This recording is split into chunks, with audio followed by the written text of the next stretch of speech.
Welcome back to another episode of Rock Boys Football Dill. This Georgia team heading into 2025, heading into spring practice, it's fair to say that there are more questions than answers around this Georgia program heading into the 2025 year. I personally, feel like the national media is getting hung up on some of those questions when you take one look at this Georgia roster heading into 2025.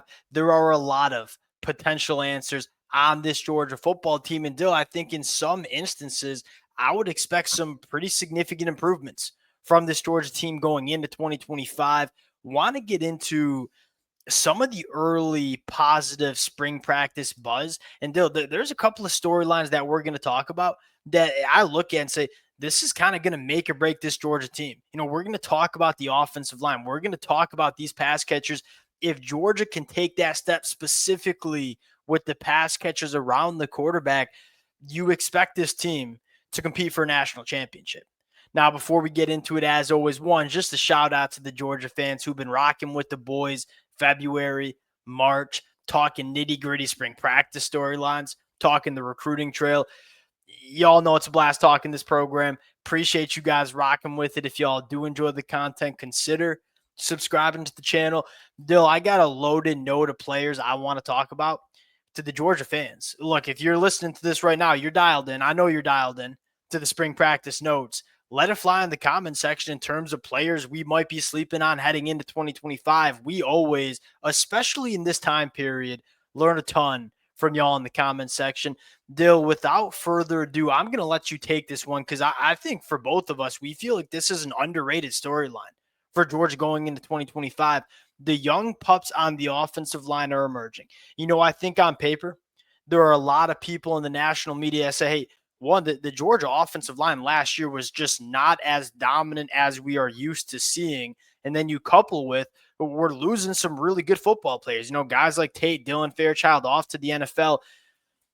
To me, is it fair to say that the depth of this offensive line's in a better spot? And you are starting to have some guys who are going into year 2 or going into year 3 within this program starting to step up. And you talk about massive storylines for Georgia. To me, that's at the top of the list here. And it really does start at the tackle spot because, frankly, Yes. I thought the interior played well last year. And frankly, Xavier Truss probably shouldn't have been forced to kick out to play tackle. That was much more of an issue with Ernest Green and Monroe Freeling just not playing good football. And really, to me, I'm looking at Ernest Green. Go back to the 2023 year, so encouraging. I thought he was really good. I thought he was dominant. I was looking like, oh, that could be a first-round pick in 2024. And then 2024 comes around, and he's not really playable in that SEC schedule. They just couldn't really get him on the field consistently. He's got to have a better year. I think it does kind of start with him and Monroe Freeling just playing better football. And frankly, I look at some of the guys coming behind them, a Bill Hewley, a Juan Gaston. From a physical standpoint, at least, Juan Gaston's kind of ready to rock and roll now. So I'm interested to see how that competition at the tackle spots play out because I think both are up for grabs. What I love about it is that you got some young bucks nipping at the heels. You're hearing a lot of positive feedback about both Bo Hewley, Jackson, and Juan Gaston. So it's like, hey, Monroe Field and Ernest Green, and especially Ernest Green, Dill, the encouraging part about Ernest Green is you've seen him play high caliber football. You know that he has that in him. Now he just got to get back to it in the 2025 year.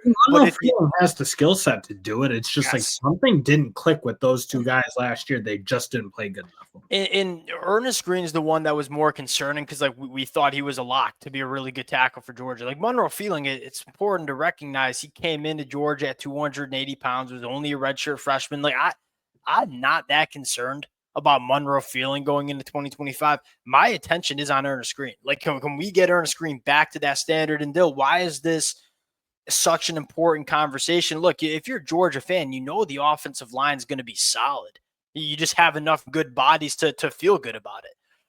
This Georgia offense in 2025, I think you need a dominant one because your quarterback here, whether it's Gunnar Stockton, whether it's Ryan Puglisi, especially because it kind of sounds like it's going to be Gunnar Stockton, he's not going to be the engine of this Georgia offense. He's a solid quarterback, but he's not a Heisman caliber dude. You have to be able to put difference makers around Gunnar Stockton, give him a good run game. Then this Georgia offense if Mike Bobo kind of opens it up a little bit, I think we'll be just fine.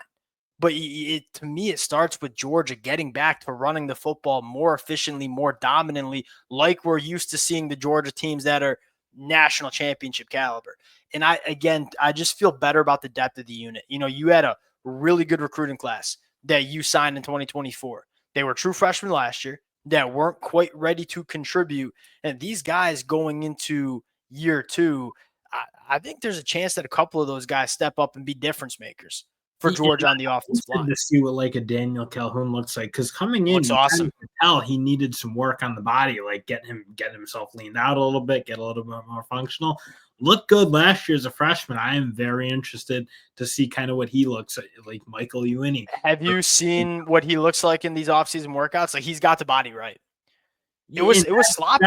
That's you kind of knew him, Nair Daniels. Like those guys probably needed to physically transform themselves. If they can make it happen, I think you feel good at least about the interior, because Micah Morris, he's a monster. Drew Bobo is really, really just a solid player. Like probably doesn't have the ceiling that a lot of Georgia linemen have had in the past, but he'll come in and give you solid reps. So I just look like if you can get him or Calhoun and Daniels and Ewing kind of rolling, you might have a really interesting. This is a quick question to the Georgia fans. Do we have another guy who could snap the ball at the center position? Like because right now when I look at it, say I like if Drew, like knock on wood, nothing happens to Drew, but if something does happen, like do we have a center too that we feel good about? That's a spring practice question you want to see get figured out.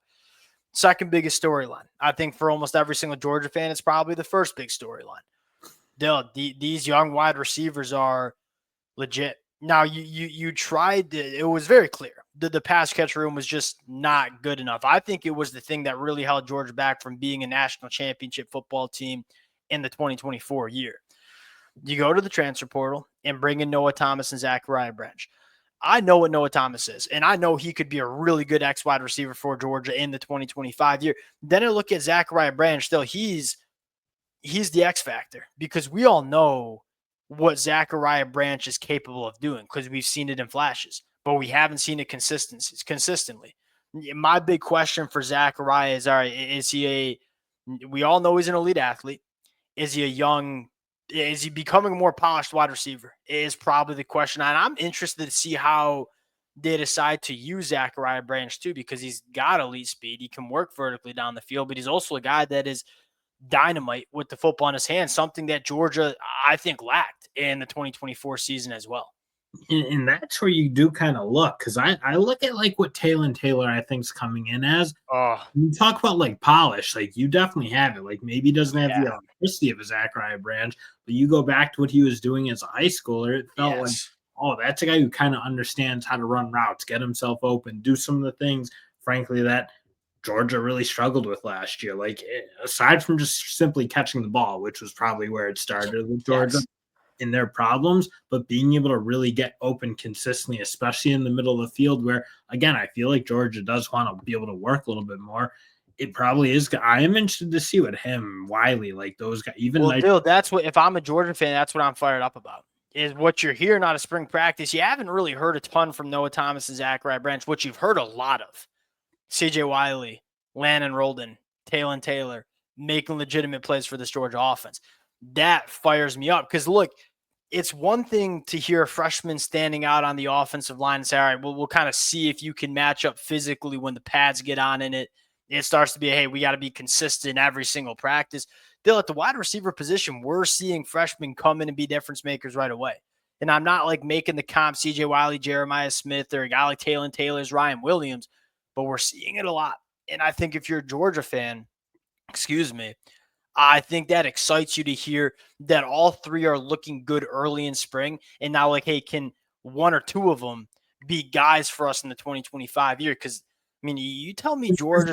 You also look at that top three. I don't know that you feel exceedingly comfortable about any of them really being what I think Georgia should expect year in and year out from their wideouts. And I'm a Noah Thomas fan. I feel like I'm probably more high on him than a lot of people, but I still feel like there's room for him to grow in terms of like that number one guy. Again, if they get that out of him, I think he took some major steps in terms of his ability to separate and get open and make plays after the catch. at Texas A&M in 2024. So he's kind of the guy I'm looking at. But again, you probably need to see a little bit more from Dylan Bell and Zachariah Branch. Yeah, well, that's what I like about, similar to how we talked about the offensive line. Say in the wide receiver room, like Noah Thomas, Dylan Bell, Zachariah Branch, you are probably going to get the first crack at starting for this offense. But if you are not consistent and you are not the guy, like you got Nitro Tuggle going into year 2. You have a couple of really talented true freshmen that are coming into this program. You got young pups nipping at the heels, and that's historically where Kirby Smart's made his money. Like just the competitive depth on this roster. If you are not playing national championship caliber football, guess what? We got a couple other guys that can do that too. Number 3. Dude, I mean, Dill, I really do. And we've been saying this in the winter, and I'll just kind of double down on it. I think we're looking at like a historic linebacker room. Like 10 years from now, when I'm in a rocking chair, now I'm hopefully not in a rocking chair 10 years from now. When we're 10 years from now, and we're looking back at this Georgia linebacker room, I think we're going to be talking about, like, is this like the most talented linebacker room we've ever seen in college football? Now, CJ Allen and Raylan Wilson, those are your 2 starting off-ball linebackers. If you are Georgia, Dill, the first question I would ask you is, do you think we see a little bit more of like a 3 linebacker set from Georgia and just a little bit less nickel? There's not a lot of teams that can do that, because there's not a lot of teams that have the athleticism that Georgia does at the linebacker position. We talk about CJ Allen. You talk about Raylan Wilson. You talk about Justin Williams, who is faster than most nickels who are on the football field. Do you think we see Georgia get creative with that front 7 and try to get all of these really talented linebackers on the football field a little bit more? And that's where I kind of feel like they'll have to use their linebackers to generate pressure. And it really does start. I don't know what most Georgia fans really think about that defensive end room. I mean, they lost a lot of production. Yeah, agreed. Like, again, Jonah is certainly a really exciting player. You saw the flashes of him early in the season before the injury. Chris Cole's kind of the guy I'm looking at. Like, I do feel like I saw a couple reps of him last year. Again, mostly played off-ball linebacker, and I think he's an awesome off-ball linebacker. But in terms, like, he has to be on the field for a lot of snaps. He probably has to take that Jalen Walker role, in my opinion, because again, like, you don't really want to bump out CJ Allen, Raylan Wilson. No, you probably want Justin Williams on the field as well. So in terms of getting all 4 possibly of those guys on the field at once, you'd probably like to see Chris Cole be able to work on the edge a little bit more. I do think you'll see one of these linebackers take over that. I'm just going to call it the Jalen Walker position. And look, you can't just put out players, say, hey, go do what Jalen Walker did, because Jalen Walker was an absolute freak show. You know, one of my personal favorite Georgia going back a couple of years. But Chris Cole, Justin Williams, like, those are special dudes that can do what Jalen Walker did for Georgia. And that's the biggest question. I'm with you. You talk about another thing that, I mean, you go back to Georgia. What does national championship Georgia look like? It's a dominant pass rush. You feel like whether it's Chris Cole, whether it's Justin Williams, whether it's Chris Jones, you feel like they're going to be involved in rushing the really passer. Start, like, did you see enough from Gabe Harris? Do you know enough from Jonah and Justin Green? Again, exciting players, guys who you hopefully can make a step, especially Joseph Jonah. Like, he is the one I'm kind of looking at to really take charge of that room, essentially that defensive end room, and like be a guy. But again, you just haven't really seen a ton from them. And I feel a little bit more comfortable in terms of what a Chris Cole is. Like, you did see a lot from him. You saw him be able to rush the passer, whether he was doing it from distance, whether he was doing it on the edge. And again, really small sample sizes, so you don't know exactly what you're getting. But he's got to be on the field, and CJ Allen, Raylan Wilson, they also have to be on the field. Like the rudimentary question we have in spring practice a lot is, all right, how you, especially when you're Georgia, you have a lot of really good football players. And this is a good problem to have, but it's a problem that no doubt Glenn Schumann and Kirby Smart are talking about. It's, hey, we got a lot of really good football players. Number one, how do we get them all on the football field? And then number 2, how do we maximize what they can do? And I thought they really did a good job with Jalen Walker last year. And I felt like in 2023, not so much. I wanted to see him rush the passer more. In 2024, they nailed it. Like, can you nail it with Chris Cole and Justin Williams this year in 2025? Well, we're on this pass rush discussion. Isaiah Gibson sounds really good.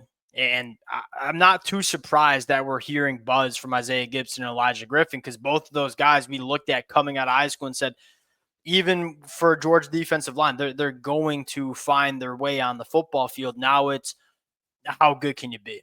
I think And the last thing is the guy who I think has the real inside track, because I do like this defensive tackle room. I think Xavier McLeod really came on last year. I thought he had a really good year. I think it's very encouraging that you're hearing good things out of him from spring camp, because again, they're going to need to replace some production. Kristen Miller, he's a monster. I think he'll be really good for them. I think Xavier McLeod having a really good year will be important for this Georgia team as well, though. Yeah, I'd agree. Jordan Hall is another guy that you want to see take that step and kind You of be. probably got to see more progress. Like I feel Yeah, really good about Xavier McLeod. Jordan Hall, I think you'd really like to see him put it together a little more, because you haven't quite seen it yet. agreed. Agreed. You need some of these guys to be game wreckers. Last thing you probably want to mention, we'll close it out on this, the quarterback battle. I know I made my early prediction about Ryan Puglisi winning the job. It does sound like it's going to be Gunnar. I shouldn't say it sounds like it's going to be Gunnar Stockton. It sounds like Gunnar Stockton is the leader in the clubhouse early in spring practice, which, like, look, you know you can win football games with Gunnar. I think that just it kind of really emphasizes the idea of, hey, if we want to have an offense that can go win a national championship, we need the pieces around Gunnar Stockton to go be great. And you hear some good things about Bo Walker too. Like, look, Nate Frazier is going to be the lead back in this room. Ain't no question mark about that. A healthy Nate Frazier is one of the best running backs in the country. Here's some good things about Bo Walker. We'll close it out there. Appreciate you guys rocking with it. If y'all do enjoy the content, consider subscribing to the channel, and we'll talk to y'all later. Peace.